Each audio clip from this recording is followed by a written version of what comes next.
Selamat pagi. Pada kesempatan ini saya akan mengambil pembahasan mengenai pendaftaran merek dagang dan pengulasan kasus tentang akibat hukum tidak didaftarkannya merek dagang produk kue kering toko Madame Petisher.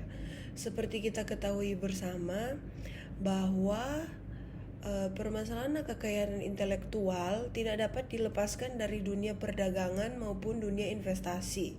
HKI mempunyai peranan penting dalam pembangunan ekonomi dan perdagangan yang telah memacu dimulainya era baru dalam pembangunan ekonomi yang berdasarkan ilmu pengetahuan.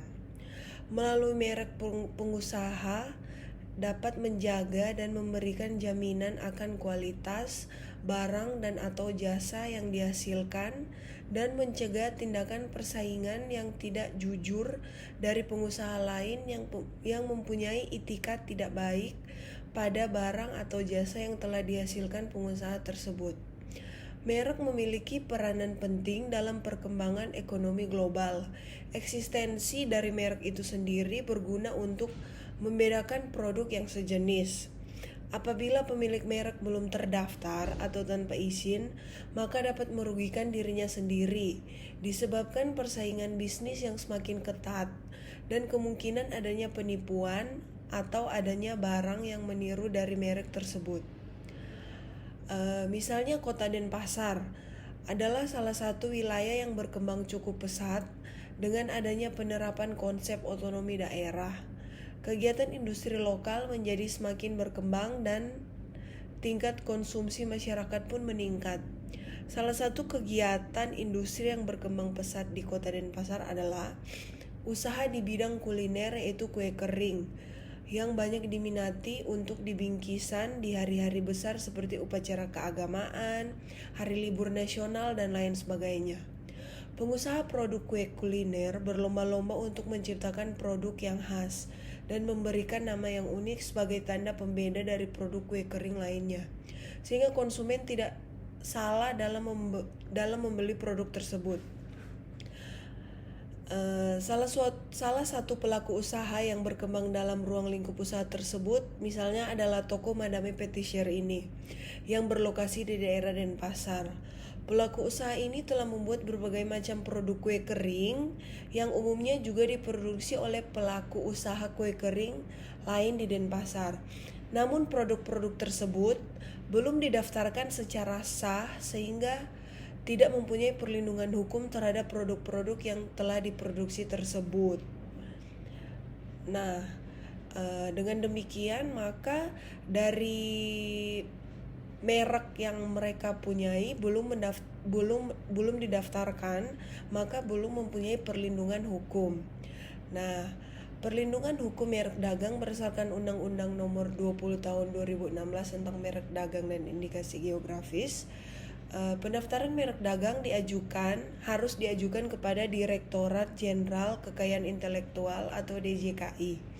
Persyaratan mutlak yang harus dipenuhi oleh pemilik merek agar mereknya dapat didaftarkan adalah bahwa merek itu harus mempunyai daya pembeda yang cukup. Nah, kita ketahui bahwa dalam kasus ini itu kan sama-sama kayak ada mempunyai kue kering gitu. Jadi ya harus ada daya pembeda yang cukup. Mungkin di dalam Madame Petisher ini belum mempunyai daya pembeda yang cukup. Nah, berlakunya undang-undang merek yang terbaru yaitu Undang-Undang Merek tahun 2016, prosedur pendaftaran merek yang sebelumnya didasarkan pada Undang-Undang Nomor 15 tahun 2001 mengalami perubahan. Setelah mengalami perubahan, tahap pengumuman dilaksanakan sebelum pemeriksaan substantif. Adapun tahapan prosedur pendaftaran merek berdasarkan Undang-Undang Merek terbaru adalah berikut ini merupakan tahapan-tahapan untuk pendaftaran merek. Yang pertama, pemeriksaan formalitas. Tahap ini dilakukan untuk memastikan bahwa permohonan pendaftaran merek telah memenuhi syarat-syarat administratif yang meliputi formulir permohonan, label merek, bukti pembayaran biaya permohonan, surat pernyataan kepemilikan merek, dan bukti prioritas. yang bagaimana tercantum dalam pasal 4 ayat 2 Undang-Undang Nomor 20 Tahun 2016. Dan kemudian jika apabila terdapat persyaratan tersebut ditemukan kekurang lengkapan berupa surat pernyataan kepemilikan merek atau surat kuasa, pemohon dapat memenuhi kelengkapan tersebut dan diberi jangka waktu paling lama 2 bulan terhitung sejak tanggal pengiriman surat.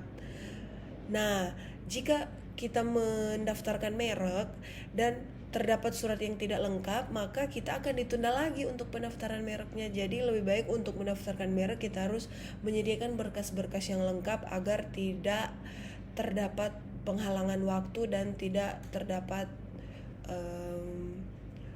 ketunda lagi untuk pendaftarannya. Yang kedua, pengumuman. Dalam waktu paling lama 15 hari terhitung sejak tanggal penerimaan, permohonan merek akan diumumkan dalam berita resmi merek selama 2 bulan. Pihak ketiga memiliki keberatan yang dilandasi ketentuan pasal 20 dan pasal 21 Undang-Undang Merek dapat mengajukan keberatan secara tertulis kepada DJKI. Yang ketiga, pemeriksaan substantif.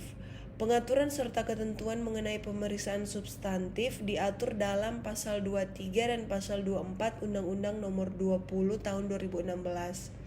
Tahap pemeriksaan substantif diselesaikan dalam jangka waktu selama 150 hari. Nah, dari hasil pemeriksaan ini akan diinformasikan kepada pemohon merek dan hasil pemeriksaan substantif akan diinformasikan kepada pihak yang mengajukan keberatan apabila terdapat keberatan sebelumnya. Yang keempat, sertifikat. Sertifikat merek adalah bukti hak atas merek yang merupakan hak eksklusif dari negara yang diterbitkan oleh DJKI dan diberikan kepada pemilik hak atas merek selama jangka waktu tertentu untuk digunakan sendiri atau untuk digunakan pihak lain atas izin pemilik merek. Nah, untuk tahap terakhirnya, orang yang mendaftarkan hak dagang mereka, merek mereka akan mendapatkan sertifikat dari DJKI langsung bahwa perdagangan tersebut, merek dagang tersebut telah didaftarkan di DJKI dan telah resmi.